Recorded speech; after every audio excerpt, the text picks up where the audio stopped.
chante en son honneur. Il est digne, Seigneur, car c'est toi qui as revêtu le néant d'un habit, Seigneur, qui s'appelle les cieux, que ta main étendue, et la terre que ta parole a fondée. Ils seront détruits un jour, dit ta parole, mais toi tu subsistes. Ils vieilliront comme un vêtement. Tu les rouleras comme un manteau et ils seront changés. Mais toi, tes jours ne finiront point, car tu es l'alpha et l'oméga. Tu t'appelles Yahweh. Merci Seigneur. C'est toi un jour, Seigneur, dans les jours de ta chair, tu as présenté au Père, avec larmes et grands cris, des prières et des supplications à celui qui pouvait te sauver de la mort. Tu as été exaucé, dit ta parole, à cause de ta piété. Mais tu as aussi appris l'obéissance à travers les choses que tu as souffert. C'est pour cela aussi que Dieu le Père t'a souverainement élevé. Et il t'a donné le nom qui est au-dessus de tout nom,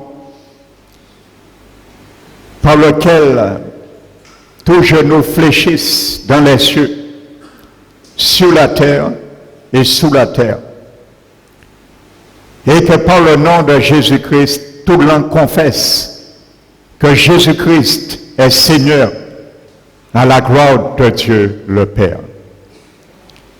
C'est ce que nous sommes venus proclamer ce matin, car il n'y a pas d'autre Seigneur, il n'y a pas d'autre Rédempteur, et il n'y a pas d'autre médiateur entre Dieu et tous les hommes. Tu es l'unique, le seul que Dieu a destiné comme victime propitiatoire pour tous ceux qui croiraient en ton nom par la foi, afin qu'ils périssent point, mais qu'ils soient sauvés. Alors Seigneur, ouvre ce matin notre entendement, dispose notre cœur pour recevoir, Seigneur, la parole du salut, la parole de l'Évangile qui vient d'en haut. Merci Seigneur, que ce matin, qui est un cœur qui a soif de toi, un cœur qui a soif, Seigneur, d'entendre ta parole, un cœur qui a soif de sortir dans ce lieu, en ayant été sauvé, Seigneur. C'est notre prière ce matin, et c'est le désir aussi de ton cœur. Merci, Seigneur, pour ton onction ce matin, qui tombe sur moi encore ce matin, afin que je sois un gant et ton esprit soit la main pour me diriger. Qu'il m'environne, Seigneur, et qu'il me conduise ce matin. Merci éternel, Dieu Tout-Puissant. Nous remettons toutes choses entre tes mains. Et merci pour tes saints anges qui sont là, qui entourent ce lieu pour combattre en notre faveur. Et détruire les œuvres de l'ennemi qui pourraient s'opposer contre ta volonté dans ce lieu ce matin. Père, merci, nous remettons toutes choses entre tes mains, dans l'autorité et le précieux nom de notre Seigneur Jésus-Christ. Amen. Alléluia. Asseyez-vous.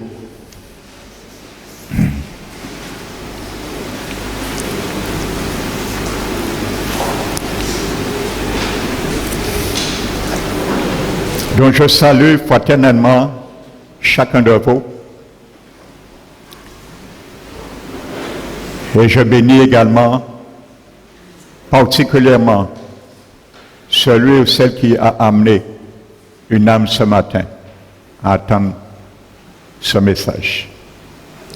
Et je te bénis, toi qui nous visites, qui est venu, qui a répondu favorablement à l'appel de l'Éternel. Amen. Que l'Éternel te fasse sortir dans ce lieu autrement que tu es rentré. Au nom de Jésus-Christ. Amen. Nous allons ce matin ouvrir la parole de Dieu dans l'épître de Paul aux Corinthiens, la première épître aux Corinthiens, le chapitre 6. Et le verset 1. 1 Corinthiens, chapitre 6, verset 1. Puisque nous travaillons avec Dieu, nous vous exhortons à ne pas recevoir la grâce de Dieu en vain. C'est ma prière pour toi ce matin. Amen. Car il dit, au temps favorable, je t'ai exaucé. Au jour du salut, je t'ai secouru. Voici maintenant le temps favorable. Voici maintenant le jour du salut. Amen. 2 Corinthiens, deuxième épître. Autant pour moi, deuxième épître. J'ai dit la première, mais deuxième épître. Aux Corinthiens. Vous voyez, la Bible dit aujourd'hui, pas demain, est le jour du salut. Demain sera trop tard. Tu entends l'évangile aujourd'hui, tu reportes demain, tu meurs, il est trop tard. Comme dit Guy Béillard, il est trop tard, les aiguilles ont tourné. Passe le temps. Il est trop tard. Amen. Donc aujourd'hui, voici aujourd'hui le temps favorable pour toi. Voici aujourd'hui le jour du salut. Alors n'attends pas à demain. Jésus, dans l'Évangile, chapitre 5, le verset 24, disait à ses contemporains, celui qui écoute ma parole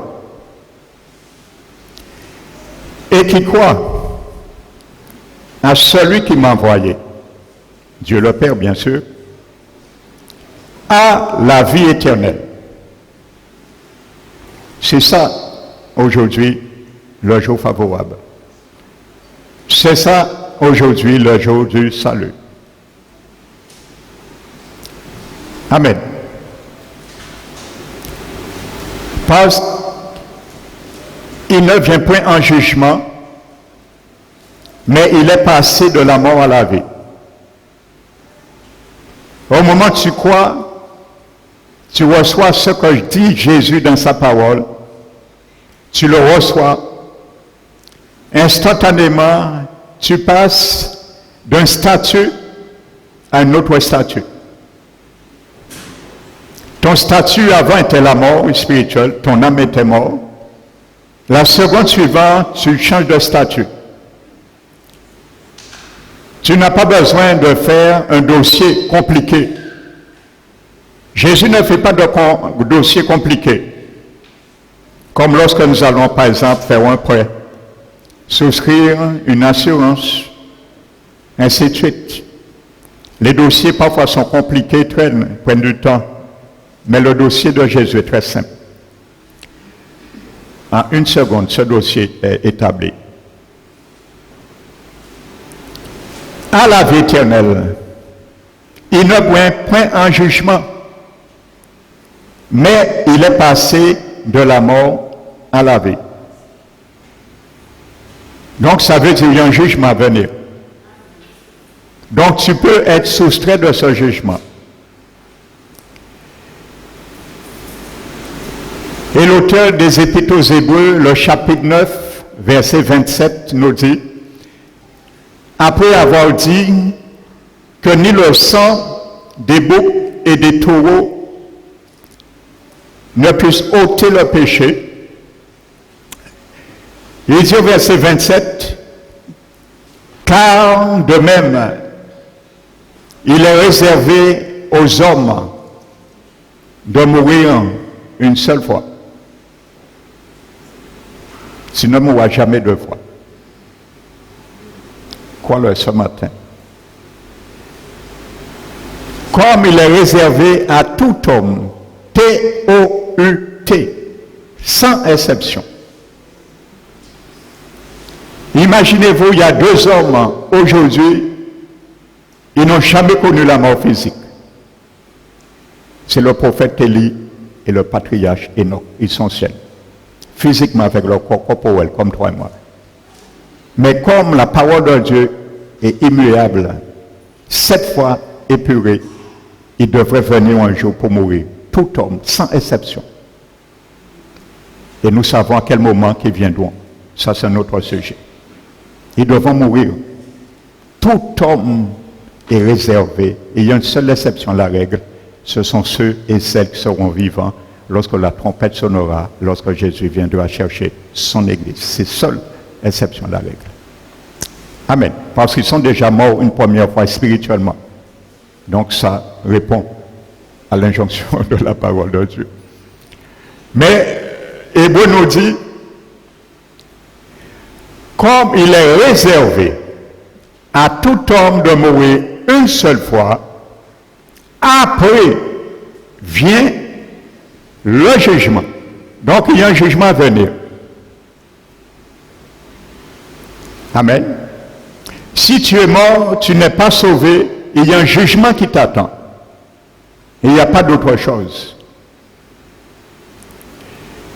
Et il dit de même, Jésus-Christ s'est offert. J'introduis parce que nous allons continuer ce que nous avons commencé dimanche dernier.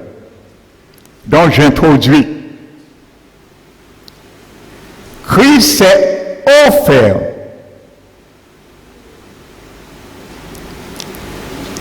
Une seule fois. Pas deux fois. Pas tous les dimanches. On ne crucifie pas Jésus tous les dimanches. Une seule fois, il s'est offert. Amen. Pour porter les péchés de beaucoup d'hommes.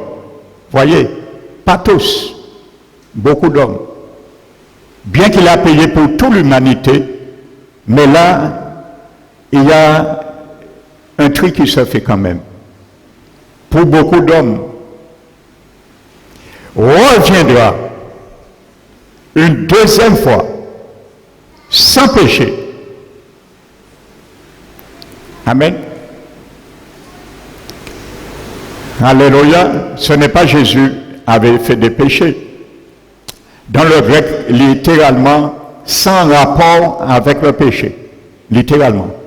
Amen. Parce que c'est sur la croix que Dieu lui a imputé nos péchés, nos maladies. Amen. Jésus n'a jamais péché, il n'a jamais été malade. C'est sur la croix, on lui a imputé les péchés et les maladies et nos infirmités, nos iniquités. Alléluia. C'est là qu'il a fait l'échange expiatoire. Amen. Viendra une deuxième fois pour apparaître. Alléluia. À tous ceux qui l'attendent pour leur salut. Amen.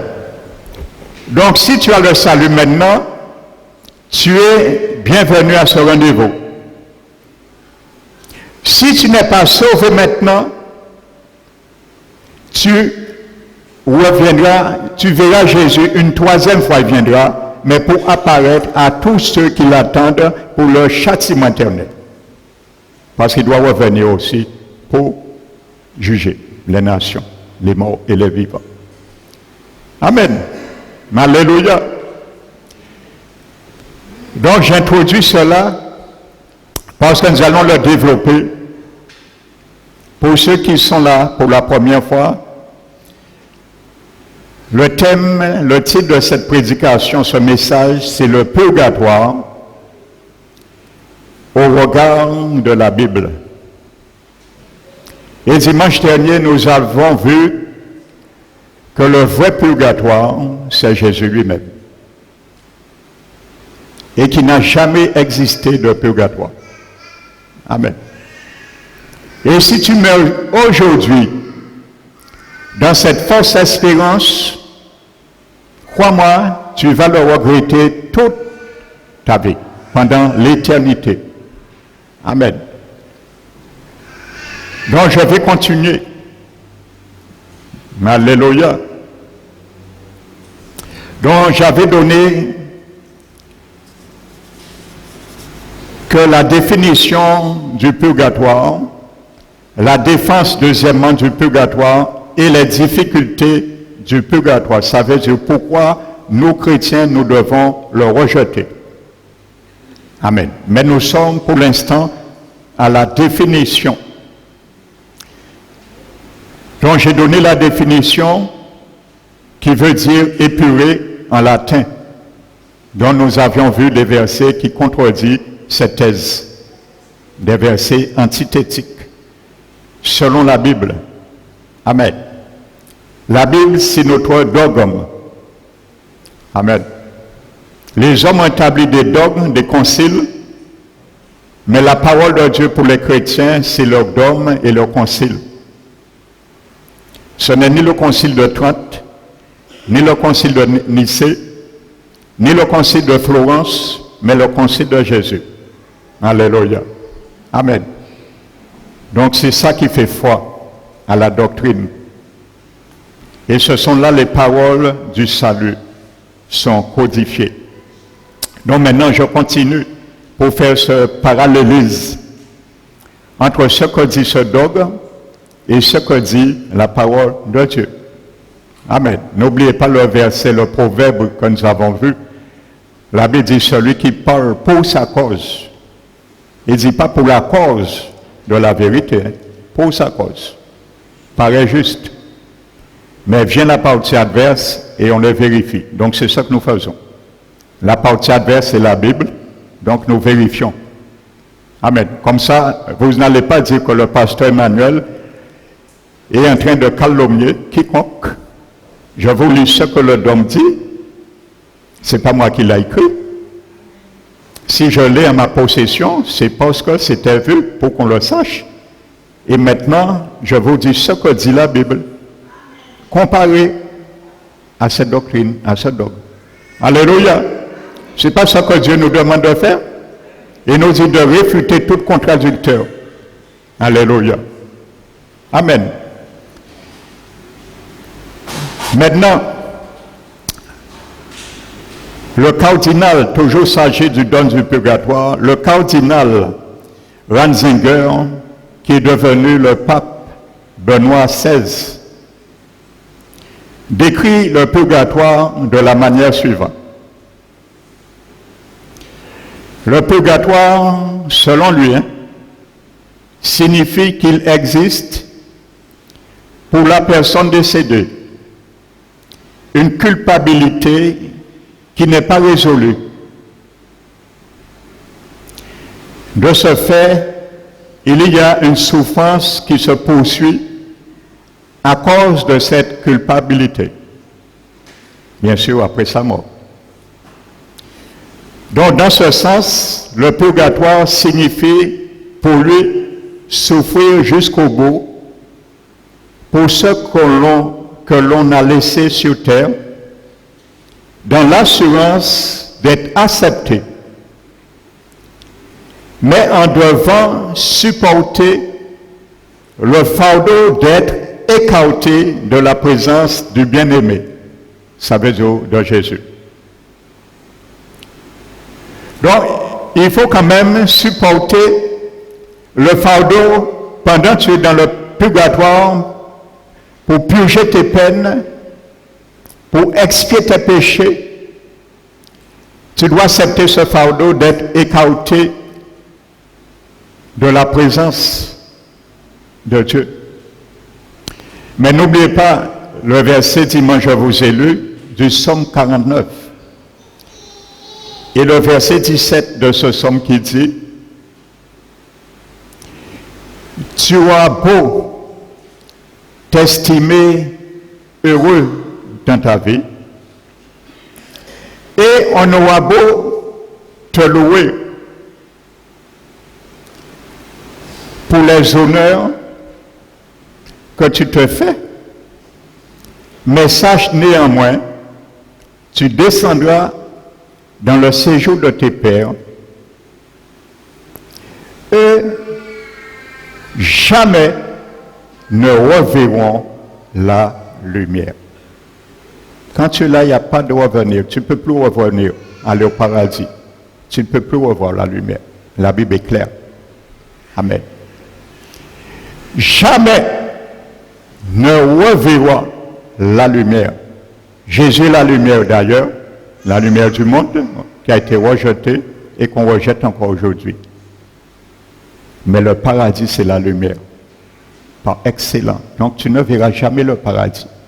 Le jour où tu as cru, il y avait un purgatoire, tu ne pourras jamais sortir en enfer. Parce que la Bible dit, tu ne verras jamais la lumière. Amen.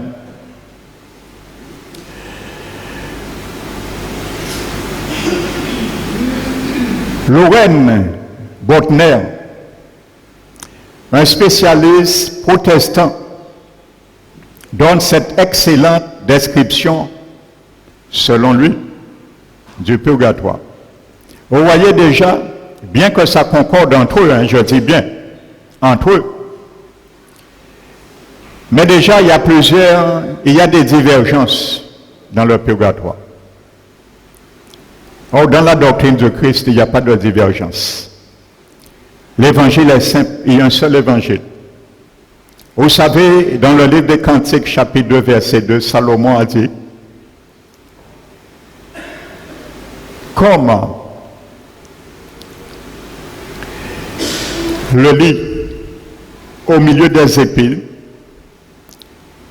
c'est ainsi ma bien-aimée parmi les jeunes filles. Le lit, c'est l'évangile l'unique. Mais tout près des épines. Les épines, c'est les fausses évangiles. Il y en a beaucoup aujourd'hui qui pérulent dans le monde.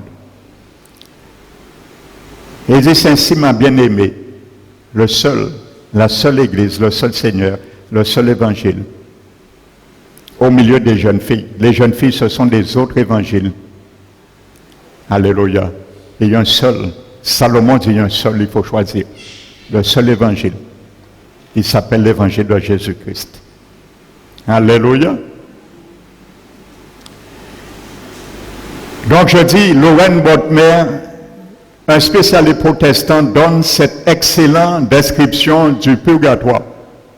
Et tu peux le vérifier dans la revue Evangelical Dictionary of Theology. Amen. Donc tu peux vérifier, tu trouveras ce que je te dis, écrit dans cela.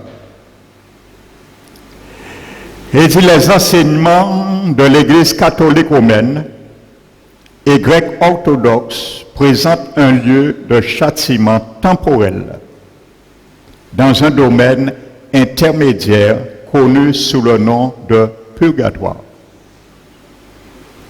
dans lequel tous ceux qui sont morts en paix avec l'Église, pas avec l'Église de Jésus, avec l'Église orthodoxe, romaine catholique.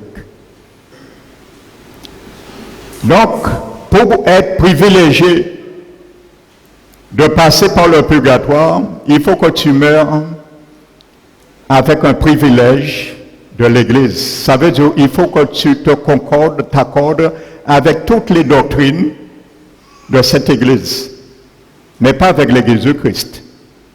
Parce que Jésus lui-même a dit, moi, je bâtirai mon Église. Amen. Et l'Église du Seigneur a une conduite à suivre. Il y a une constitution. Amen. Alléluia. Donc c'est pour ça que nous comprenons, frères et sœurs, la difficulté d'un croyant catholique ait du mal à se convertir et d'accepter, de rejeter toutes les fausses enseignements qu'on les inculquait. Parce qu'on leur dit qu'il faut qu'ils meurent en accord, en harmonie avec l'Église.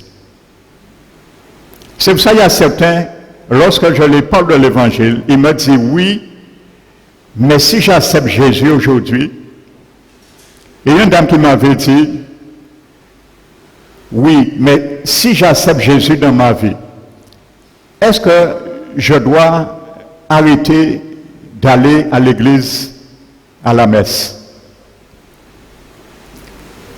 Alors je lui ai dit, à mon avis, accepte le Seigneur Jésus, tu recevras le Saint-Esprit, et le Saint-Esprit est mieux placé que moi pour te faire comprendre et connaître où tu dois mettre tes pieds dorénavant à partir de ce jour. Et je lui ai dit, moi pour ma part, je vous parle franchement, madame, que si vous recevez le Saint-Esprit de Dieu aujourd'hui, lorsque vous allez rentrer dans cette église, vous devez vous sentir mal à l'aise. Je lui ai dit, c'est tout ce que je peux vous dire. Mais je lui ai dit, je laisse ce ministère au Saint-Esprit. Elle a accepté le Seigneur dans sa vie. Vous savez, la semaine suivante, elle m'a appelé. Elle m'a demandé où se trouve l'église. Je n'étais pas encore pasteur de cette église. Et elle m'a dit, vous avez raison. Je suis allé à la messe. Quand je suis venu pour rentrer, j'ai mis mon pied, j'ai fait demi-tour. Je ne pouvais pas rentrer là. Et il y a une force qui s'opposait à mon entrée dans cette église. Ce qui n'était pas avant. Alors je lui ai dit, vous voyez, ça vaut mieux que le Saint-Esprit fasse son œuvre au lieu à la place d'un homme. Alléluia. Amen. Les choses sont claires. En paix avec l'Église. Alléluia. C'est pour ça qu'ils n'aiment pas qu'on touche leur baptême. Parce que le don parle du baptême. Nous allons venir sur cela.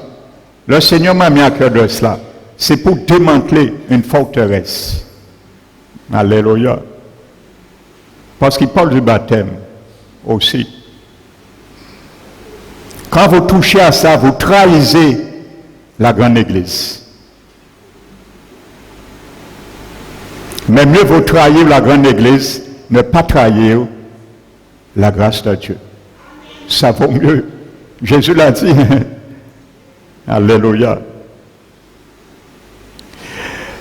Dans lequel tous ceux qui sont morts en paix avec l'église, pas avec Jésus. C'est quoi ça? Pas en paix avec Dieu, mais avec l'Église, avec une institution. Mais qui ne sont pas parfaits.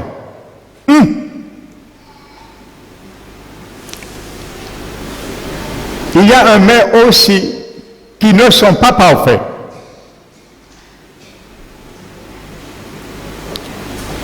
Doivent subir une souffrance pénale et purificatrice. Seuls les croyants qui ont atteint un état de perfectionnement chrétien sont considérés comme allant immédiatement au ciel. Vous voyez, c'est eux qui décident qui monte qui aille au ciel, là, pas Dieu, hein. Je vais vous démontrer, à aucun moment ce dogme parle de Dieu. À aucun moment ce dogme parle de Jésus. Jamais. Ils se sont mis carrément à la place de Dieu. Ils se sont mis carrément à la place du Seigneur Jésus. Ils ne parlent jamais de Dieu, jamais du Seigneur Jésus. Ils parlent que de leur philosophie. Parce que ça, c'est la philosophie. Hein. Philosophie. Ça, c'est philosophie.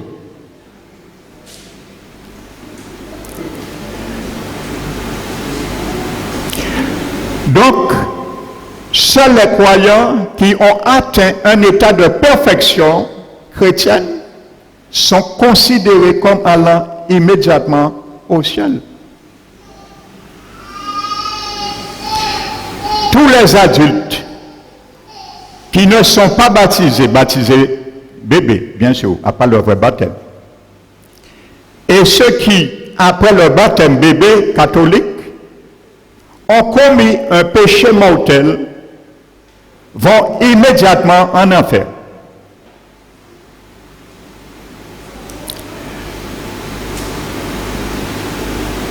La grande masse de chrétiens partiellement sanctifiés, dont il y a des degrés de sanctification. Alors, c'est qui critère il a décidé ça? La grande masse de chrétiens partiellement sanctifiés étant morts en communion encore avec l'Église. L'Église romaine orthodoxe, pas l'Église de Christ. Mais nous allons voir qu'est-ce que l'Église du Christ dit. Amen. Et comment il faut mort en harmonie avec l'Église du Christ. Ça, c'est deux choses différentes. Amen. Partiellement sanctifié, étant mort en communion avec l'Église, mais entaché d'un certain degré de péché. Bita compliqué, messieurs. Bita compliqué, hein, frères et sœurs. Jésus dit, celui qui écoute ma parole, il croit en moi, il est passé de la mort à la vie. C'est tout. Gars, Jean, il pas compliqué l'évangile là. C'est pas tout. Mais entachés d'un certain degré de péché, vont au purgatoire, où ils souffrent pour un temps plus ou moins long, jusqu'à ce que, purifiés de tout péché, ils soient emmenés au ciel. Alléluia.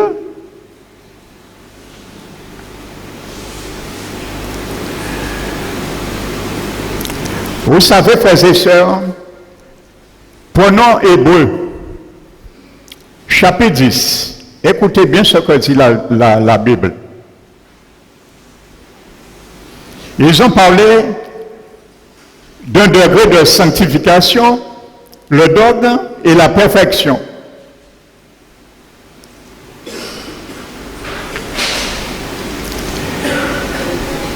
La Bible nous dit, lorsque Jésus entra dans le monde, ça veut dire qu'il vient maintenant s'incarner, parce qu'il a une mission à accomplir. Il a un marteau à sa main et il doit démanteler des forteresses.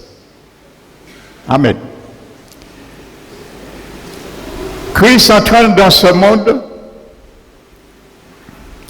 dit au Père, tu n'as voulu ni sacrifice ni offrande. Ça veut dire ni sacrifice ni offrande, d'aucune manière ne peut ôter les péchés. C'est ça que ça veut dire. Mais tu m'as formé encore. Deuxièmement, il dit, tu n'as agréé ni holocauste, ni sacrifice pour les péchés. Amen. C'est clair. Toutes sortes de péchés, qu'ils soient mortels ou véniels, parce qu'il parle de deux péchés dans le dogme. Nous allons venir tout à l'heure.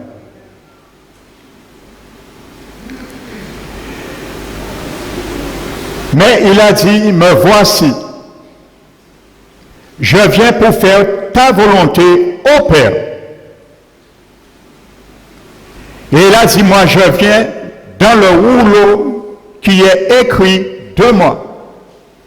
Et la Bible nous dit, après d'avoir dit au Père, tu n'as voulu et tu n'as agréé ni sacrifice, ni offrande, ni holocauste, et ni sacrifice pour le péché. J'ai dit encore, me voici, ô Dieu, pour faire ta volonté. Selon les sacrifices qui se faisaient selon la loi. Et la Bible nous dit, par cela, il supprime les premières choses, qui étaient des sacrifices substitutionnels. Amen. Il supprime ces choses et établit la seconde, qui est éternelle. Amen. Et la Bible nous dit que Jésus, par un seul sacrifice, amen, a aboli tous les autres sacrifices, et c'est par cette volonté. Quelle volonté? Du Père n'a pas voulu aucun sacrifice, aucun holocauste, aucun offrande pour le péché, et de venir comme le vrai sacrifice par cette volonté, en vertu de cette volonté. La Bible dit, il a sanctifié une fois pour toutes. Le mot sanctifié, le don dit, il faut aller à un degré de sanctification. Mais la Bible nous dit que Jésus, par vertu de cette volonté, a sanctifié une fois pour toutes. Amen.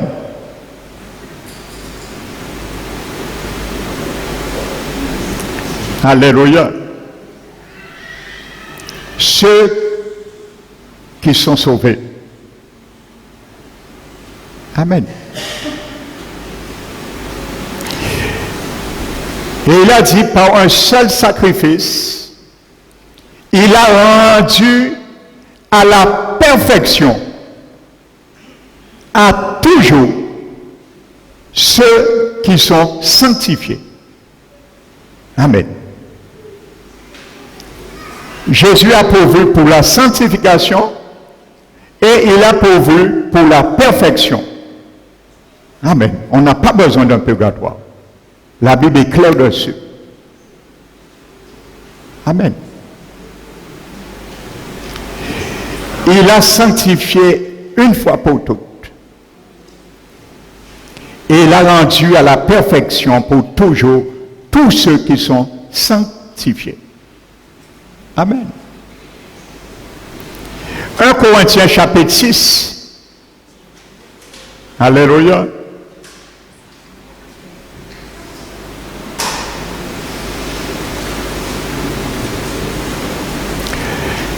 Paul dit aux chrétiens, ils sont déjà sanctifiés, parvenus à la perfection.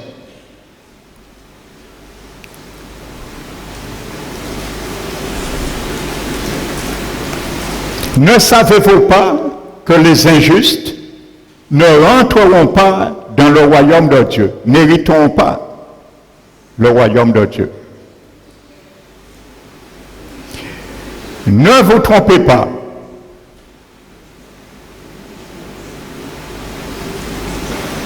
Ni les injustes, ni les débauchés, ni les idolâtres, ni les adultères, les impudiques, les efféminés, les homosexuels, les voleurs, les ravisseurs, les meurtriers, n'hériteront point le royaume. Aïe bon Dieu, c'est mon tous ces dirigeants-là, les élus qui signaient pacte au mariage homosexuel, il n'y a aucun compte à rendre un jour, le jour du jugement, à Jésus. Vous le lisez comme moi. À pas de doctrine à pasteur Emmanuel, hein? Parce que parole là, ça, j'ai eu l'occasion de le dire publiquement sur la radio. Et en pas mort. Il n'a pas tué moi. Parce qu'il est marqué, il faut monde savent. Amen. Il ne faut pas avoir honte de prêcher la parole. En toute occasion, favorable et favorable. Il est marqué. Les homosexuels ne rentrent pas dans le royaume de Dieu. Amen. La grande église, pas ni même que moi. Ils savent que c'est écrit. Ils ont donné avis favorable. Et donc là, quand ils forment en harmonie avec l'église, pour par le purgatoire, il y a que prier bas et que sortir un jour en affaire. Mais là, mauvais, on dort comme ça, en l'assurance, mais quand on veut en plus gros, il faut en faire encore.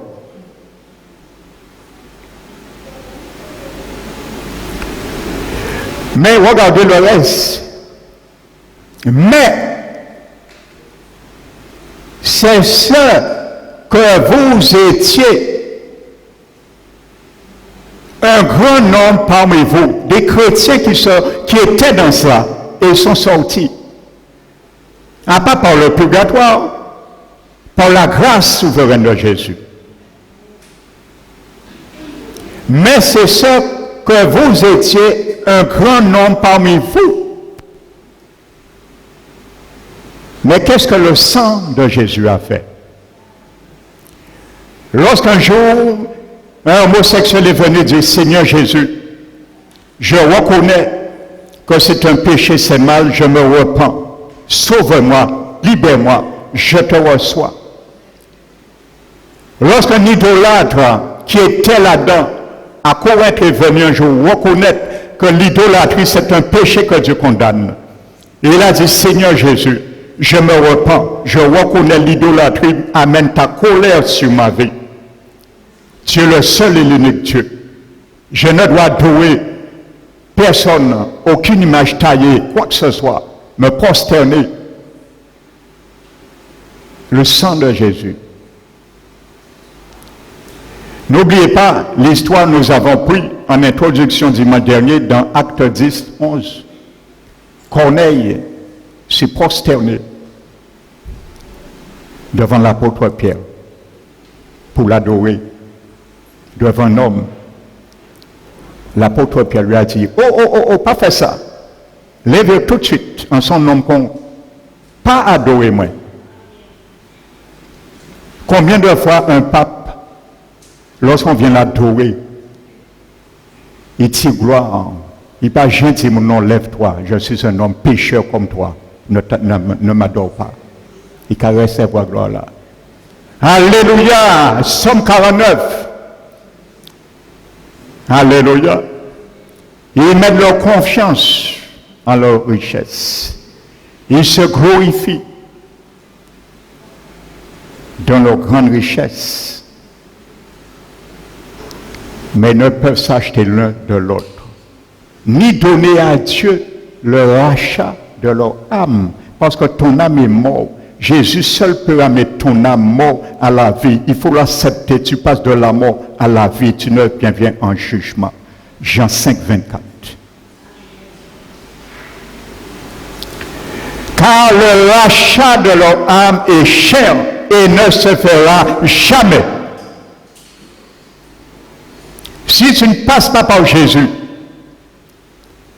tu peux faire tout ce que tu veux. Tu peux donner tous tes milliards, ça ne se fera jamais. Jamais tu ne reverras la lumière. Quand tu es en enfer, il n'y a pas de purgatoire. 1 Corinthiens 6 conclut. Mais c'est là que vous étiez un grand nombre parmi vous. Mais vous avez été lavés. Alléluia.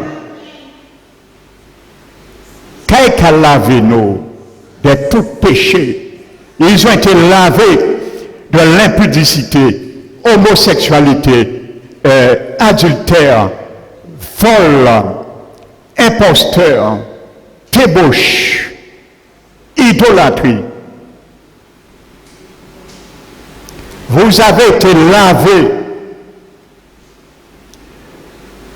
Quand Jésus te lave, il ne te laisse pas dans la tradition. Il ne te lève pas où tu étais avant qu'il te prend. Il te met à part. Parce que s'il te laisse là, tu vas encore te souiller, tu vas encore te vautrer dans la boue, comme le boubier. Alléluia. Alors, il te lave. Alléluia. Il va te retirer aussi. Si tu étais dans l'idolâtrie, il va te laver de l'idolâtrie par son sang. Et il va te retirer dans l'idolâtrie. Et il va te mettre pour l'adorer. Si tu étais dans l'homosexualité, il va te laver dans l'homosexualité. Il va te retirer dans l'homosexualité et il va te mettre dans la sexualité hétérogène. Ainsi de suite. C'est ça que ça veut dire ce mot, sanctifié. Mais vous avez été lavés, mais vous avez été sanctifiés. Quand il te lave, il te retire. Sanctifié veut dire mettre à part. Parce qu'Apocalypse dit que nous avons été rachetés par le sang de Jésus pour Dieu. Il ne te rachète pas pour rester dans l'idolâtrie. Il ne te rachète pas pour rester où que tu es. Il ne te rachète pas pour rester dans la tradition. Il ne te rachète pas pour le diable. Il te rachète pour Dieu. Amen. Alléluia. Le sang de Jésus, il a racheté tout homme de toute nation, de toute langue, de toute race, de toute tribu, pour Dieu, le Père. Et troisièmement, vous avez été justifiés. Amen. Justifié veut dire déclaré non coupable. Ça veut dire ton dossier que tu avais, le sang de Jésus, quand il a lavé ton cœur, il détruit les pages et les blanchit. Justifié, déclaré non coupable. Alléluia. Amen. Voici ce que fait le sang de Jésus. Il te lave, il te sanctifie, il te justifie. Au nom du Seigneur Jésus et par l'Esprit de Dieu. Vous avez vu marqué et par le purgatoire? Au nom du Seigneur Jésus et par l'Esprit de Dieu. Ces choses se font. Parce que toutes les œuvres que tu pourrais faire, Jésus l'a déjà fait pour toi. Amen. Nul n'est sauvé, c'est par grâce. Ce n'est point par les œuvres, Éphésiens 2, afin que personne ne se glorifie. C'est gratuit. Jésus l'a fait déjà. Amen. Fais simplement ce qu'il te dit de faire pour recevoir. Il est le purgatoire. Jésus est le purgatoire. Il purge tes péchés. Il lave tes péchés. Il sanctifie tes péchés. Il te justifie. Il est le purgatoire. Amen. Ou pas besoin d'échafaudon purgatoire qui peut jamais exister et qui peut jamais exister. Jésus veut être ton purgatoire. Alléluia. Tout ce que le dogme dit, prétend, est en Jésus-Christ. Amen. Alléluia. Notez 1 Thessaloniciens chapitre 5, verset 23. Que le Dieu de paix vous sanctifie. Il n'est pas marqué que le purgatoire vous sanctifie. Que le Dieu de paix vous sanctifie, les tout entiers. Pas ni moitié sanctifié, pas ni à 3000, pas ni en quart, en demi, pas ni mesure. Sanctifié, c'est sanctifié. Tout pleinement. Que le Dieu de paix vous sanctifie, les tout entiers. Et il dit que votre esprit, votre âme et votre corps soient gardés irrépréhensibles au jour du Seigneur de son avènement. Et celui qui est fidèle, c'est lui qui le fait. Qui le fait? Un pape. Le purgatoire, Jésus qui le fait. Amen. Alléluia. Donc ça ne tient pas debout l'histoire de perfection ou de sanctification. Jésus est la perfection pour toi. Il est la sanctification pour toi. Hébreux 10, le texte dit sanctifié et rendu à la perfection une fois pour toutes, par un seul sacrifice. Amen. Je continue maintenant. Toujours le dogme selon Loren Bodmer. Il dit les souffrances varient grandement en intensité et en durée en proportion de la culpabilité, de l'impureté ou de l'impénitence de la personne. Romains 2,5, notez. Regardez ce que le dogme nous dit. De Loren Bodmer, les souffrances varient grandement en intensité et en durée en proportion de la culpabilité, de l'impureté ou de l'impénitence de la personne. Romains 2,5. Paul dit aux Romains, méprises-tu la richesse de la patience, de la bonté et de la longanimité de Dieu? Ne reconnais-tu pas que la bonté de Dieu te pousse à la repentance? Ce matin, cette parole s'adresse à toi. Si tu avais l'espérance dans le purgatoire, pour le rejeter, la bonté de Dieu te pousse à la repentance.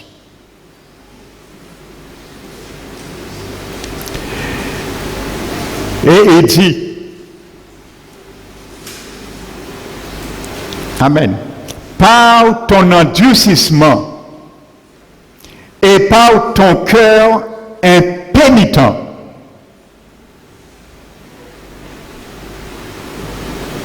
tu t'amasses un trésor de colère.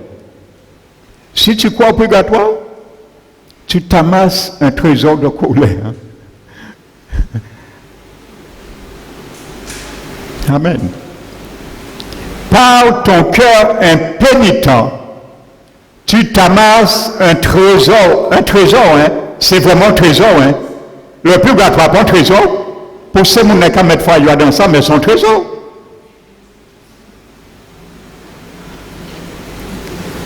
Mais Somme 49 dit, tu pourras beau t'estimer heureux sur ta vie, dans ta vie, et te faire des honneurs pour les richesses que tu te fais. Donc son trésor pour eux, pour la grande église, soi-disant. Mais ça s'appelle un trésor de colère. Pour le jour de la colère et de la manifestation du juste jugement de Dieu. Voici ce qui nous réserve, ceux qui croient au purgatoire. Tu ne vas pas échapper de la colère à venir. Du juste colère et la manifestation de juste jugement de Dieu. Amen. Il est réservé à tout homme de mourir une fois, après quoi vient le jugement. Donc le jugement t'attend. Si tu crois au purgatoire, sache le jugement qui t'attend. Ce n'est pas le paradis, parce que le purgatoire n'a jamais existé. Alors si pas ni purgatoire, qui gens nous qui aillent au paradis?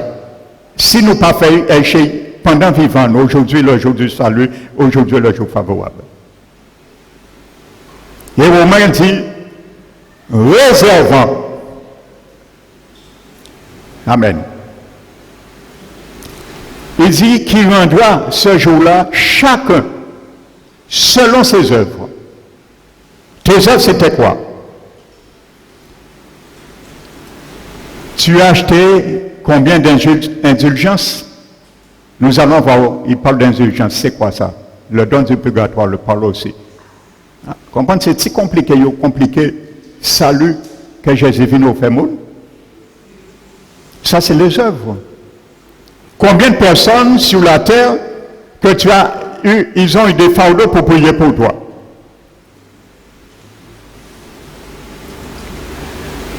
Ça, c'est les œuvres. Mais Romain dit,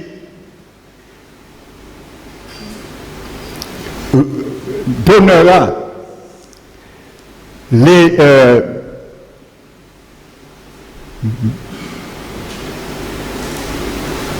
les œuvres de chacun, amen, selon leurs œuvres, et réserve la vie éternelle à tous ceux qui cherchent par la persévérance à bien faire l'honneur, la gloire et l'immortalité.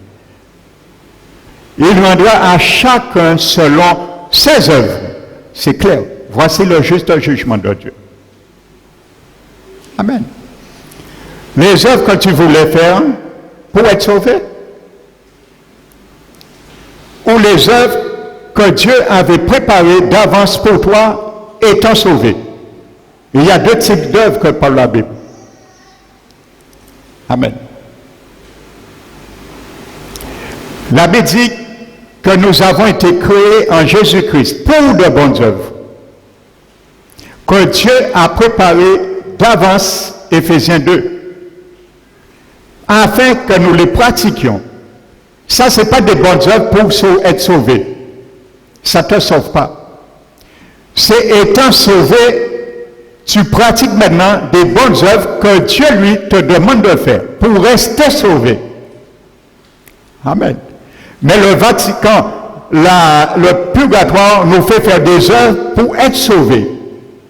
Les œuvres que Dieu a préparées pour toi et moi, c'est après avoir été sauvé pour rester sauvé. Mais la Bible nous dit, dans Tite, chapitre 2, que nous ne sommes pas sauvés par les bonnes œuvres que justice que nous aurions faites, mais par la miséricorde de Dieu, par le bien de la régénération et renouvellement du Saint-Esprit, que Dieu a répandu en abondance sur nous. Amen. Alléluia. Donc, voyez, ça ne tient pas debout, frères et sœurs. Amen. Ça ne tient pas debout.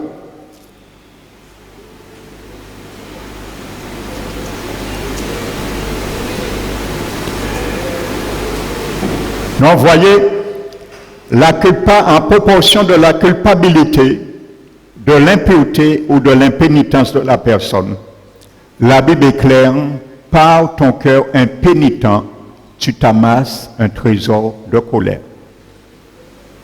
Tout ça qui peut faire pour le purgatoire, la parole de Dieu prime, tu t'amasseras quand même un trésor de colère. Amen. Donc, elles sont décrites, parfois, ces souffrances. Je continue, le dogme. Elles sont décrites, ces souffrances, parfois comme comparativement douces. Elles font séjourner en fait, que voici douces. Les gens qui prennent, tous ceux qui ont établi les dogmes, ils sont là aujourd'hui. Et ils n'ont pas rendu compte, à pas ni Marie, ni pas mon tiré. Vous savez, la Bible dit l'idolâtrie. Je reviens sur cela. Paul a dit en Corinthiens 6, les idolâtres ne rentrent pas dans le royaume. Quand on te dit tu dois mourir en paix avec la grande église, ça veut dire que tu dois mourir un idolâtre ou un mariolâtre. Vous savez qu'est-ce qu'on appelle un mariolâtre ou une mariolâtre? C'est une adoratrice, un adorateur de la Vierge Marie. On appelle ça un mariolâtre ou une mariolâtre. Toute prière à eux, c'est au nom de Marie, Marie, Marie, Marie. Au nom de Marie, il n'y a pas qu'on a Jésus. Mais sachez ce que dit la Bible. S'il y a un verset que tu dois retenir toute ta vie par cœur, retiens-le ce matin. 1 Timothée, chapitre 2, verset 5. Il y a un seul Dieu et aussi un seul médiateur entre Dieu et tous les hommes. Marie, mère de Jésus. 1 Timothée, chapitre 2, verset 5. J'ai entendu non. Ce n'est pas ce qui est marqué dans ta Bible. Eh bien, moi non plus. Dans ma Bible, ce n'est pas marqué non plus. Un seul médiateur. Un médiateur, c'est qui? Celui qui fait la médiation entre deux parties. Entre Dieu et le pécheur. Amen.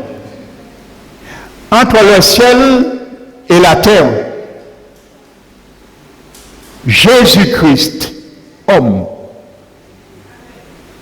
Alléluia. Il est le seul qui est assis à la droite de Dieu le Père. Il n'est pas assis avec quelqu'un d'autre pour lui donner un coup de main.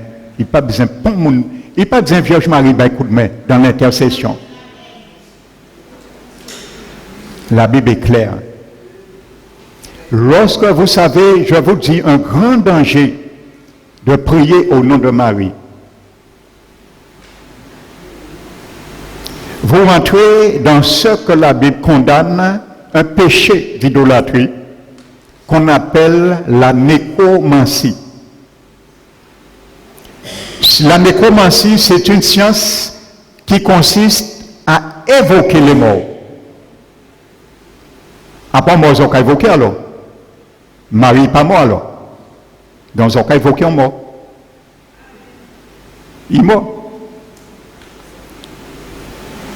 Donc, quand tu pries Marie, tu évoques un mort. La Bible a dit un mort ne sait plus rien qui se passe, qui se fait sous le soleil. Pas dans l'au-delà. Parce que l'homme est mort, l'esprit n'est pas mort. Ils savent ce qu'il a fait dans l'au-delà, mais sous le soleil. Et pourquoi Salomon, dans le livre d'Ecclésiaste, puissait bien savoir ce qu'il dit, il n'était pas insensé. Salomon emploie l'occurrence sous le soleil 29 fois pour bien faire peser, pas qu'à parler dans l'au-delà.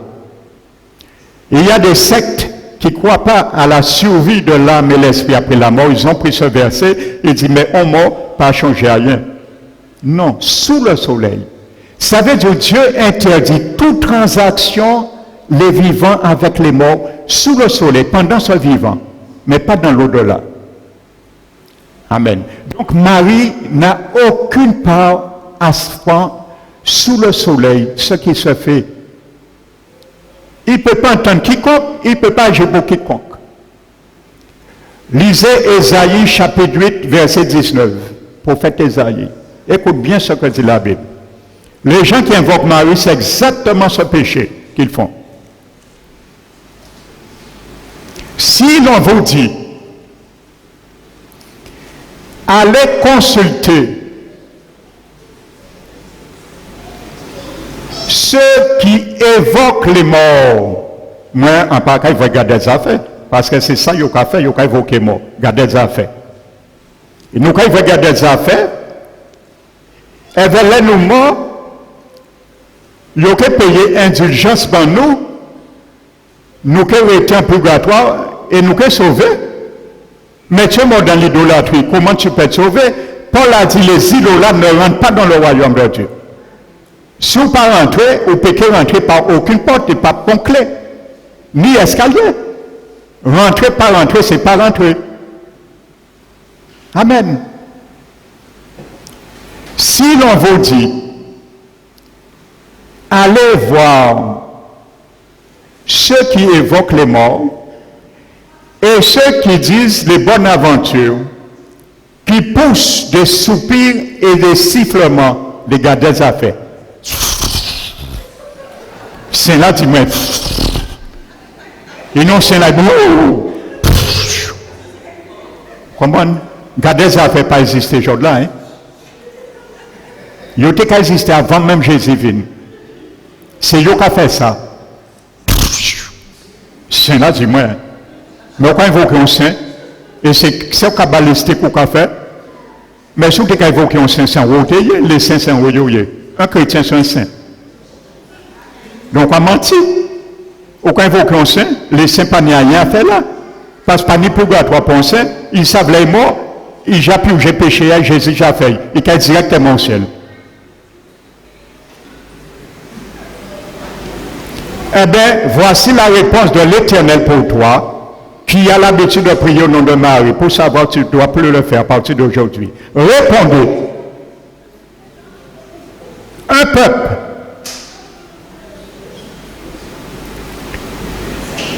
interrogera-t-il pas son Dieu? Ou invoquerait-il un mort en faveur des vivants? Nous avons crié Marie qui jamais en faveur des vivants.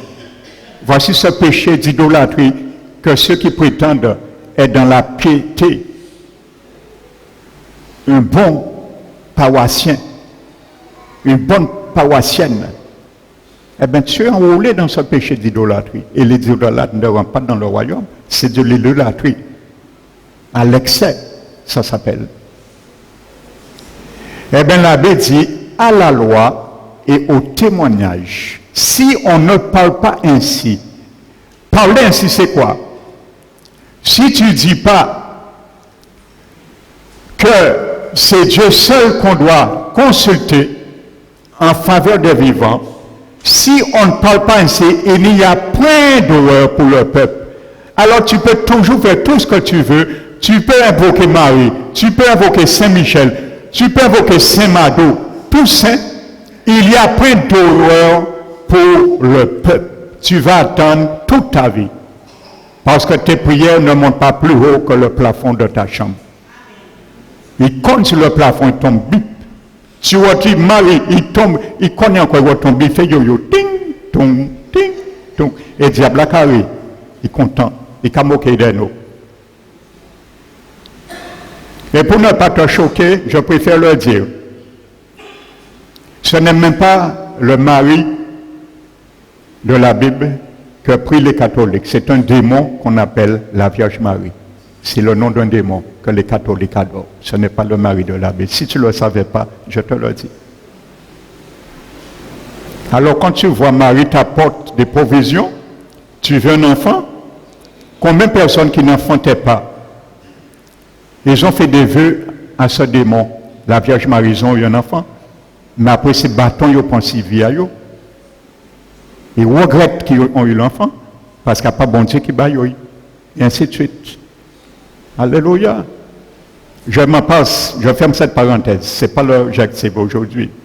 Sachez qui vous suivez. Jésus l'a dit. Si un aveugle conduit un troupeau, il tombe dans un trou. Jésus visait l'enfer. Le troupeau tombe en enfer aussi. Combien de milliards de fervents catholiques sincères qui sont morts déjà, ils sont en enfer aujourd'hui. Et ils ont caché le purgatoire, toujours ils n'ont pas vrai. Ils n'ont pas vrai. Ces démons-là d'être carigolés, quand ils disent au purgatoire là, il y a, au passage c'est Satan qui mentit aux autres. Amen. Elles sont décrites parfois comme comparativement douces, ne durant que quelques heures, tandis que dans d'autres cas, elles sont de peu inférieures au tourment de l'enfer et peuvent durer des milliers d'années. Pareil souscrit, mon ami ne va pas prendre cette assurance, pas si fragile. Ça veut dire, même au purgatoire, on te dit, avant de sortir là, tu peux rester souffrir des milliers d'années. Pas pour assurance là, ça. Prends notre assurance, Jésus est le purgatoire. Et chaque assurance là, ça prend dans ton vivant. Au moins tu as l'assurance. Et il te dit, te fait passer, tu viens pour un jugement. Amen. Choisis cette assurance. Mais celle-ci, ces souffrances, s'achèveront de toute façon. Hein? Bon Dieu dit, je continue, nous allons voir. S'achèveront de toute façon. C'est pour ça que les gens se moquent de l'évangile. Combien de monde a dit, moi, ou quand on dit mon évangile là, en une fois, moi, qui est mort, qui est sauvé, il faut prier pour moi. Les gens rigolent, c'est normal. De toute façon, tu sortiras un jour. Nous allons voir ce que dit la Bible. Amen. Mais celles-ci s'achèveront de toute façon avec le jugement dernier. Oui, là je suis d'accord.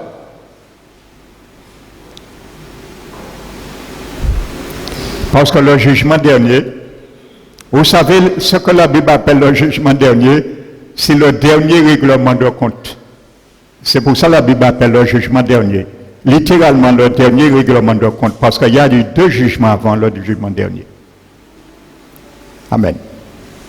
Il y a eu le jugement des nations et il y a eu le jugement aussi de l'Antichrist et de la bête. Donc ça c'est le dernier jugement. Donc je ferme la parenthèse, ce n'est pas le sujet. Mais effectivement, le jugement dernier, c'est quoi? C'est bien là que les gens qui sont en enfer, pas au purgatoire, pas ça pour insister, ils sortiront. Mais pour être jetés dans la géhenne après avoir été jugés. Donc, ils ont péché sorti là. Là, ils ont sorti et ça qui est arrêté le jour du jugement. Oui, les souffrances que tu as endurées en enfer, tu vas continuer à les endurer au paroxysme, à la puissance, je ne sais pas comment, quel exposant, parce que la géhenne n'est pas l'enfer, la géhenne c'est l'enfer de l'enfer. Alors rigolons au jugement, mais Jésus peut que rigoler. Amen. Au jugement dernier, le Seigneur ne va pas rigoler. Le jugement s'appelle le trône blanc, la pureté, pénipodvin.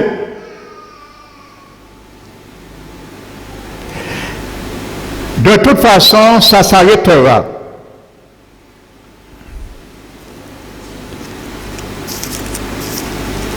Prenons Apocalypse chapitre 10, chapitre 20, pardon, et verset 10.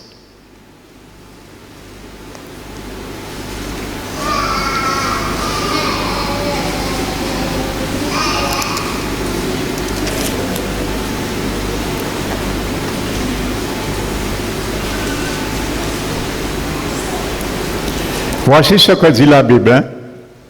Si vous pensez que ça va s'arrêter un moment. Apocalypse chapitre 20, ça c'est le jour du jugement. Ils ont dit, le purgatoire leur donne dit, ça va s'arrêter au jour du jugement. Moi je suis là. Je suis la partie adverse, la Bible. On vérifie. C'est ce que nous faisons. Amen. Parce que la Bible le demande. Apocalypse chapitre 20, verset 10.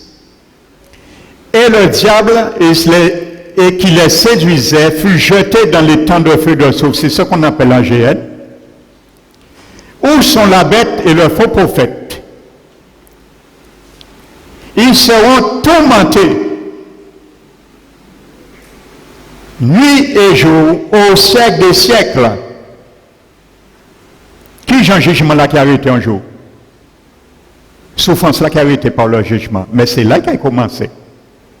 Au siècle des siècles. Et tous ceux qui comparaîtront du jugement seront jetés là aussi et vont souffrir au siècle des siècles sans mourir dans le tourment éternel. Esprit, âme et corps. Et regardez au chapitre 21, pendant nous sommes, ce que dit la Bible.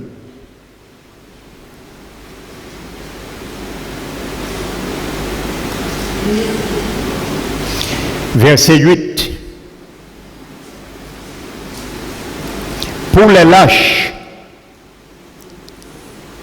ceux qui entendent l'évangile, ils sont convaincus,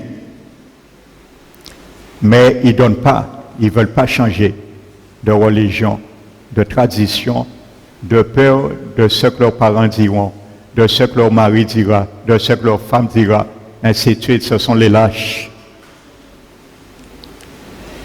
Les incrédules, les abominables, les meurtriers, les débauchés, vous vous rappelez de 1 Corinthiens 6, les magiciens, les idolâtres, c'est marqué encore là, les idolâtres. Quand tu vas dans un lieu, la première chose qui t'accueille dans le lieu, ce sont des idoles, des statues. Ça s'appelle l'idolâtrie. Si tu meurs comme ça, tu meurs idolâtre. Voici ce qu'a son partage. Je préfère te le dire. Ce n'est pas moi, loin de moi de garder la vérité. Les idolâtres, les menteurs, leur part sera dans les temps ardents de feu et de soufre. Alors, qui Jean, le purgatoire, qu'a tiré mouna et qu'en péchant mouna est là. Comment toute la vie de quelqu'un, la personne vit dans l'idolâtrie? Il faut le dire, hein. Moi, entré dans la grande église aussi avant. Et je crois la plupart de nous. Quand on nous a pas prié au nom des saints, c'est pas l'idolâtrie? Si on est mort comme ça, c'est un enfant de aujourd'hui. Qui est conscient, ignorant ou pas? La Bible dit la connaissance, le manque de connaissance n'est favorable pour quiconque. La loi qu'a dit, personne ne peut ignorer la loi. Alors Jésus a dit, pas monde peut censé ignorer la parole non plus.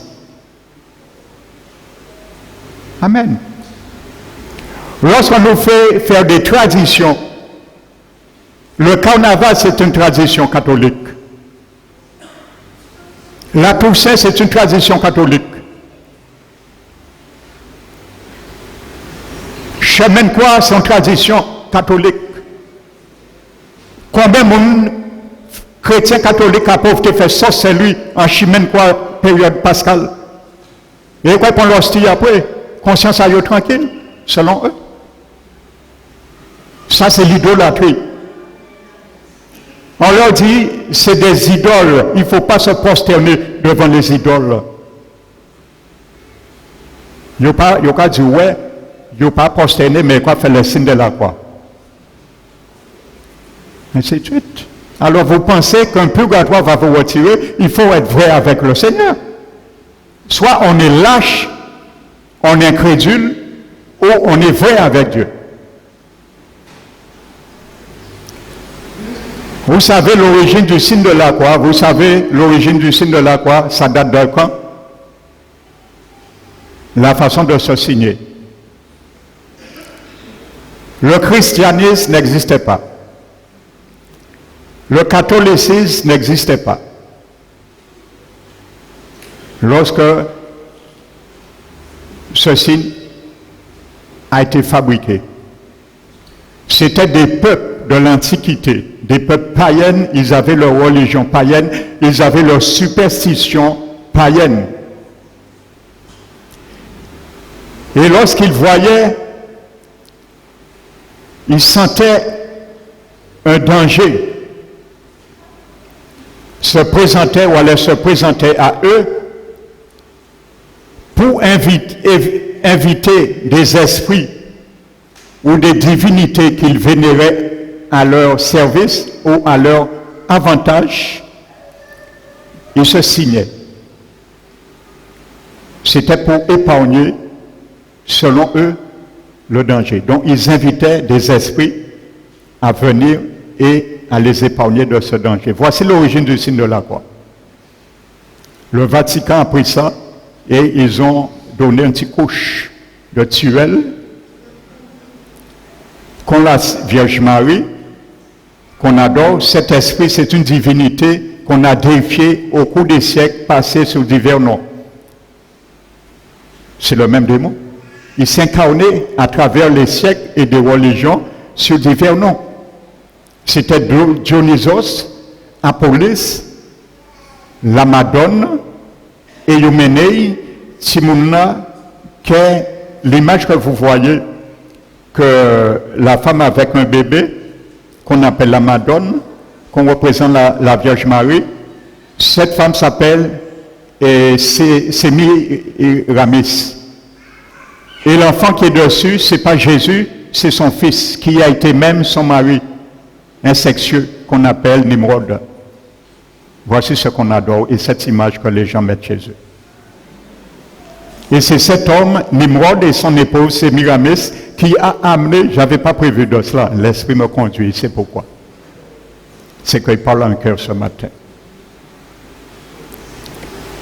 Et c'est cet homme et son épouse, Sémiramis, qui a ramené toutes les cultes païennes, les religions mystiques, jusqu'à aujourd'hui, y compris le Vatican, qui a essayé de ramener la tour de Babel, Nimrod.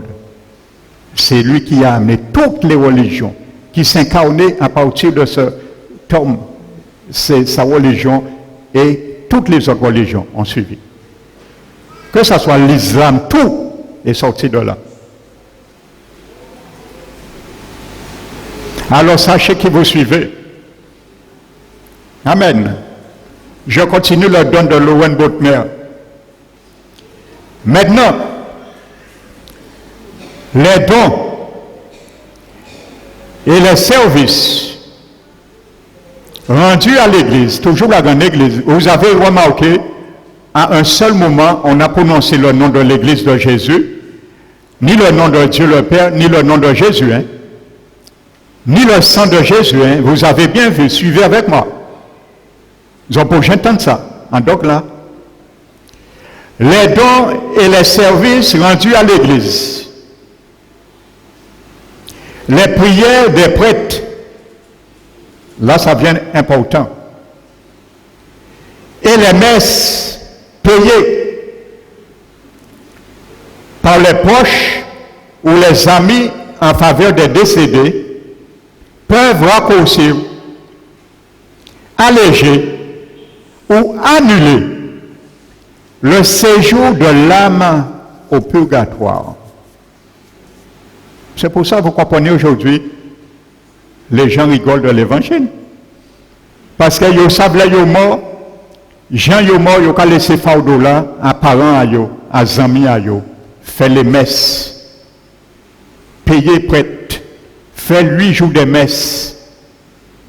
C'est pour ça que le Somme le dit, hein, ils mettent leur confiance en leur richesse et se glorifient de leur grande richesse.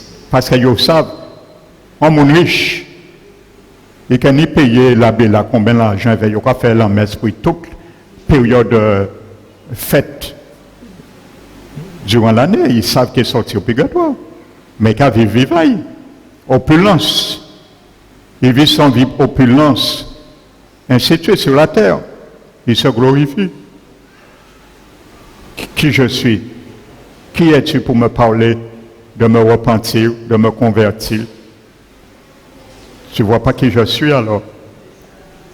Eh bien, c'est ça. Eh bien, il y avait un qui était comme ça sur terre. Mais il est trouvé en enfer.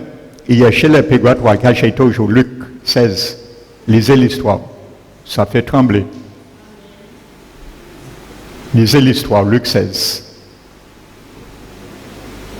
Il est trouvé qu'il a brûlé dans flamme des feux. Abraham pas dit non purgatoire, mon ami. Vous étiez là des milliers d'années, les prêtres qui font messe bao, et qui sorti un jour. Il a dit aux riches, personne ne peut sortir où que tu es et aller au paradis. C'est clair et net. C'est Jésus qui a raconté cette histoire. Et une histoire vraie. Après une parabole, Jésus n'était qu'à parler. Les détenants qui ne croient pas à l'enfer ou à la survie de l'âme. Je ne vais pas nommer leur nom. C'est ce qu'ils disent. Ils disent son parabole. Mais même si c'est ton parabole, les paraboles imagent les choses concrètes.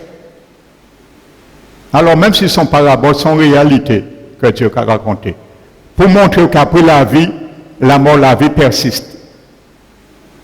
C'était l'objet. Amen. Alléluia. Eh bien, Abraham dit, mon ami, au péché sorti là, pour le moment, parce que pour le monde ne peut pas sortir là et aille au paradis. Et il a dit, pour le monde ne peut pas sortir ni au paradis, vienne secourir le monde qui en a fait. Où est le purgatoire là? Il devait y avoir un purgatoire. Parce que si tu es né Jésus, tu raconté. Jésus n'a pas te laissé nous dans force espérance. Parce que Jésus, ça le purgatoire, c'est lui-même. Pas ni d'autre purgatoire. C'est qui a péché pour en nous, c'est qui expie péché en nous, c'est lui l'auteur de la rédemption. Amen. Vous savez, le mot hébraïque qui est traduit par rédemption, c'est un terme hébraïque qu'on utilisait. N'oubliez pas, je vous ai lu Romains 3, je crois. Ils sont gratuitement justifiés par le moyen de la rédemption qui est en Jésus. Ce mot rédemption, dans le langage hébraïque, veut dire quand quelqu'un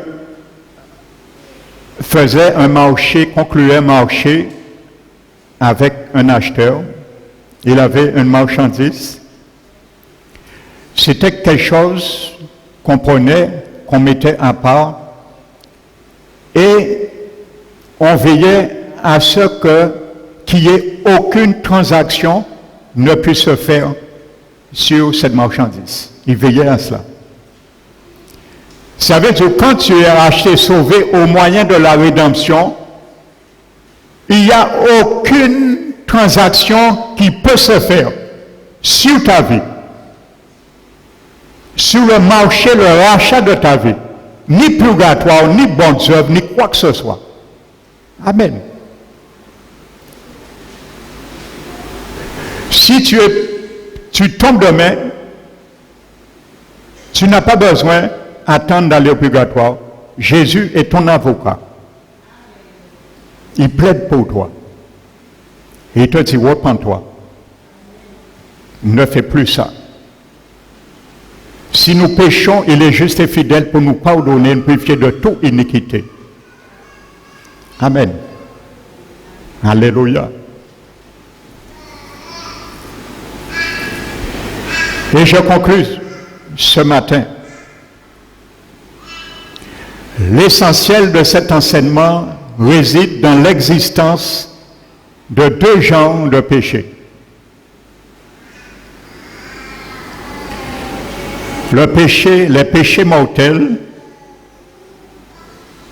et les péchés véniels.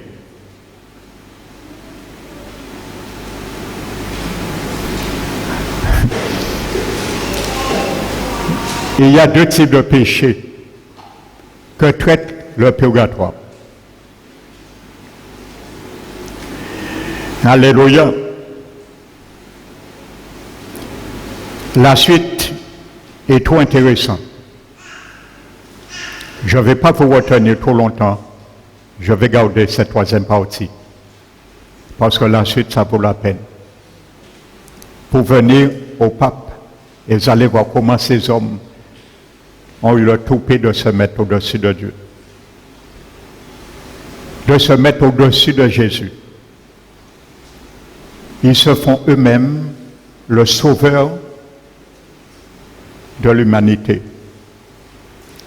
Ils se font eux-mêmes la victime expiatoire et décident eux-mêmes. Et jusqu'à maintenant, ni le nom de Jésus, ni le sang de Jésus, et ni le nom de Dieu n'est pris en compte dans ce dogme. c'est un don blasphématoire et abominable devant Dieu. Alors ce matin, si tu as cru à cela, le Seigneur te dit de le rejeter, de même le vomir, parce que je suis conscient, tu as suffisamment entendu pour que tu saches que tu es conscient que si tu meurs dans cette espérance, tu as fait une mauvaise souscription de cette assurance. Alléluia. Mais si tu veux partir ce matin avec une assurance, comme Jésus l'a dit, ça c'est Jésus qui parle. Il disait, mes paroles sont esprit et vie. Si vous ne croyez pas ce que je suis, vous mourrez dans vos péchés. Jésus te dit maintenant, car lui, il est le purgatoire. Selon le terme, Jésus, c'est le vrai purgatoire. Il te dit, toi, ce matin, si tu crois à ce qu'il te dit, de l'accepter comme sauveur et Seigneur, lui te promet, tu seras sauvé. Lui te promet, il efface ta condamnation. Tu n'as pas besoin d'attendre de mourir, parce que si tu attends de mourir, il est trop tard. Et il y a quelque chose que Jésus fait quand quelqu'un va en enfer. Qui peut me dire? Et il y a quelque chose que Jésus fait quand quelqu'un se trouve en enfer. Jésus casse la poignée de la marche arrière. Pour que tu ne puisses pas revenir en arrière. Tu ne peux pas, c'est fini.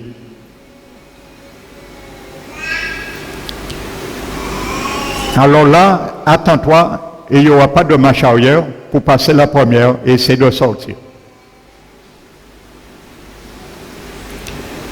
Vous savez, lorsque quelqu'un va dans un séjour, par exemple, passer un séjour dans l'hôtel, par exemple, il paye, elle paye. Il visite l'hôtel. Et si après un jour, 2 jours, peut-être un mois, après 2, 3 jours, il voit que ce qu'elle s'attendait n'est pas son confort attendu, elle a la possibilité d'aller voir le gérant de l'hôtel. Dit, bon monsieur, c'est pas ça que je m'attendais. Vous pouvez me changer de chambre, vous pouvez me changer d'appartement. Ça se fait. C'est arrangeable. Mon enfer, ce sera inconfortable, tu ne peux pas changer de casier. On ne peut pas changer de casier. Pour te dire, bon d'accord, heureusement il y a un purgatoire. Vous savez, celui qui s'occupe des âmes, des damnés en enfer, la Bible appelle Monsieur Hadès. Monsieur Hadès dit, mais il n'y a pas de purgatoire, hein, alors on ne peut pas faire rien bas. Hein. Vous dois savoir ça avant tes vignes là. Je dis, oui, mais Monsieur Hadès, il a enseigné moi en purgatoire. Hadès qui dit, mais c'est moi qui enseigne ça. Vous pas savoir ça? C'est moi qui enseigne ça. Amen. Le diable te donne le bâton pour que tu puisses toi-même te marteler. Après, ta conscience, il fait ta conscience devenir ton bourreau en enfer. Quand tu es là, ta conscience te frappe. Il te dit, moi, purgatoire pas qu'à exister. À refuser quoi ça. Pas. Tu dois saisir l'occasion. Pas. La conscience de quelqu'un devient son bourreau en enfer parce que c'est ta conscience qui te frappe pendant l'éternité. Tu veux revenir en arrière. Tu ne peux pas. La marche arrière, Jésus l'a cassée. Il n'y a pas de mécanicien pour réparer la marche arrière. Le purgatoire n'est pas un mécanicien. pour réparer la marche arrière. Tu ne peux pas sortir. Ça, je vous le dis, c'est une réalité. De toute façon, comme on ne le croit pas, ça ne changera rien pour la Bible. Amen. Est-ce que l'infidélité de quelques-unes va abolir la parole de Dieu? Non, Paul a dit non. Les athées disent pas de croyance. Ils n'ont pas croire à rien. Ce n'est pas parce que tu es athée, tu ne vas pas aller l'un jour si tu meurs. Ça ne fera rien pour Dieu. Il ne fait de favoritisme pour quiconque. Alors je te disais ce matin, voici ce que Jésus te propose et voici ce qui te garantit. Lui, il est le vrai purgatoire. Colossiens chapitre 2.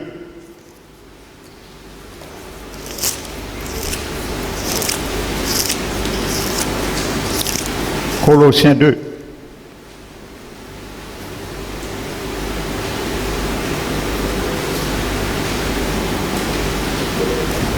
Voici ce que Jésus fait. Au moment où tu vas lui dire, Seigneur Jésus, je t'accepte, tu es le seul rédempteur dans ma vie, comme mon sauveur. Lui, il est assis. En vertu de cette volonté, il a amené à la sanctification tous ceux qui sont sauvés. Amen. Et les a mis à la perfection pour toujours. Verset 14, Colossiens 2, il a effacé, il va effacer l'acte dont les ordonnances te condamnaient, tout ce que tu as déjà fait. Jusqu'à aujourd'hui, depuis le jour où tu es sorti dans le sein de ta mère, jusqu'à aujourd'hui, et qui subsistait contre toi. Parce qu'il est réservé à tout homme de mourir une fois, nous l'avons vu, Hébreux 9, 27. Après quoi vient le jugement. Le critère du jugement, c'est tout ce que tu aurais fait. En parole, en acte et en pensée. Et il va l'éliminer, parce qu'il a déjà cloué. Il a payé déjà pour toi. Lorsque ses mains, ses pieds ont été cloués, c'est ce dossier pour toi aujourd'hui. Il l'a déjà fait. Tu n'as pas cherché à le faire. Quelqu'un n'a pas cherché à faire des œuvres pour en bénéficier de cela. Jésus l'a déjà fait. Il va le rendre effectif pour toi. Parce qu'il a dépouillé ceux qui te condamnaient.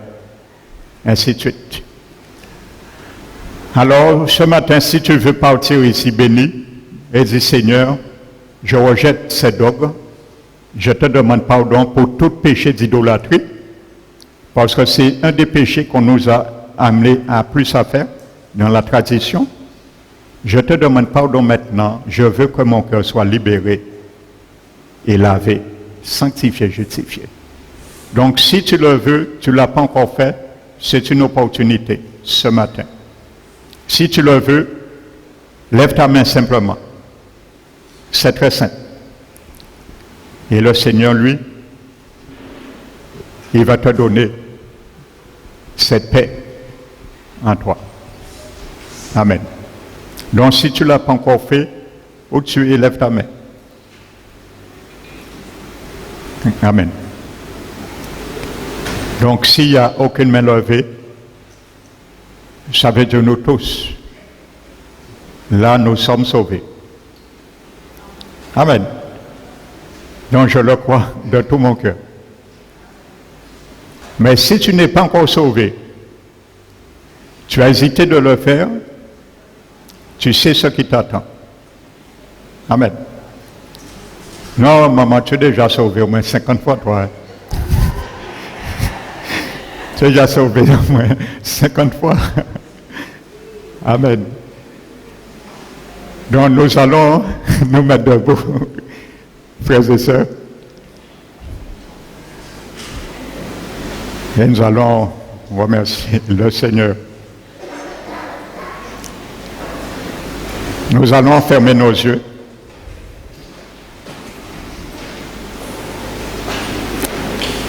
Père très saint, Dieu d'amour, merci Seigneur. Merci pour la révélation de ta parole. Et merci Seigneur pour tous tes versets, les tests que tu nous as donnés pour éliminer Seigneur notre intelligence afin que nous puissions rejeter la tradition des hommes qui nous tient captifs, loin de la vérité. Tu nous as montré que ce matin encore, par ta parole, que ta bonté nous a poussés encore à la repentance. Car par notre endurcissement et par le cœur impénitent, ce n'est qu'un trésor de colère que nous avons gardé en nous. Mais grâce, gloire te soit rendue par l'approvisionnement du sang de Jésus. Tu nous as montré que toi seul peux laver les cœurs, les péchés. Toi seul peux laver, sanctifier et justifier en faisant que nous soyons déclarés non coupables devant le procureur, l'ennemi de notre âme qui nous condamne, qui nous accuse incessamment. Merci Seigneur pour ta parole. Merci Seigneur pour tes révélations. Merci Seigneur pour tes exhortations.